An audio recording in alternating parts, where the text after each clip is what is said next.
بسم الله الرحمن الرحيم. عن علي رضي الله تعالى عنه أن العباس رضي الله تعالى عنه سأل النبي صلى الله عليه وسلم في تعجيل صدقتي قبل أن تحل فرخص له في ذلك. رواہ ابو داود۔ سیدنا عباس رضی اللہ تعالیٰ عنہ نے نبی کریم صلی اللہ علیہ وسلم سے زکوٰۃ جلدی دینے کے متعلق، یعنی سال گزرنے سے پہلے زکوٰۃ دینے کے بارے میں پوچھا تو آپ صلی اللہ علیہ وسلم نے ان کو اس کی اجازت دے دی۔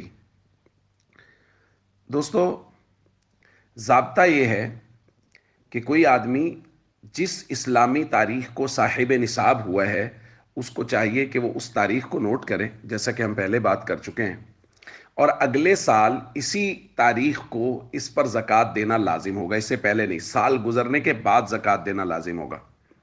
لیکن یہ ہے کہ شریعت میں چونکہ فقراء کی بہت رعایت رکھی گئی ہے، لہٰذا سال گزرنے سے پہلے بھی اگر اس کے پاس کوئی ضرورت مند آ جاتا ہے اور یہ اس کو دینا چاہتا ہے زکوٰۃ، کیونکہ ہو سکتا ہے اس کے پاس وسعت نہ ہو نفلی صدقات دینے کی، اب یہ دینا چاہتا ہے زکوٰۃ لیکن سال پورا نہیں ہوا، تو شریعت نے اجازت دی ہے کہ سال پورا ہونے سے پہلے ہی یہ زکوٰۃ ادا کر سکتا ہے۔ اس کو پیشگی یا ایڈوانس زکوٰۃ ہم کہہ سکتے ہیں۔ اور اس بارے میں یہ ہوگا کہ جب یہ زکوٰۃ دے گا تو یہ اس زکوٰۃ کو لکھ کے رکھ لے گا۔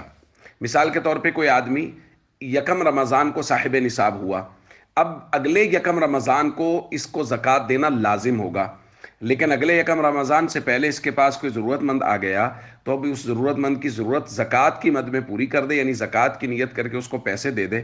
اب مثال کے طور پہ اس نے اس کو 10,000 روپے دیے تو یہ 10,000 روپے نوٹ کر لے، کسی جگہ لکھ لے۔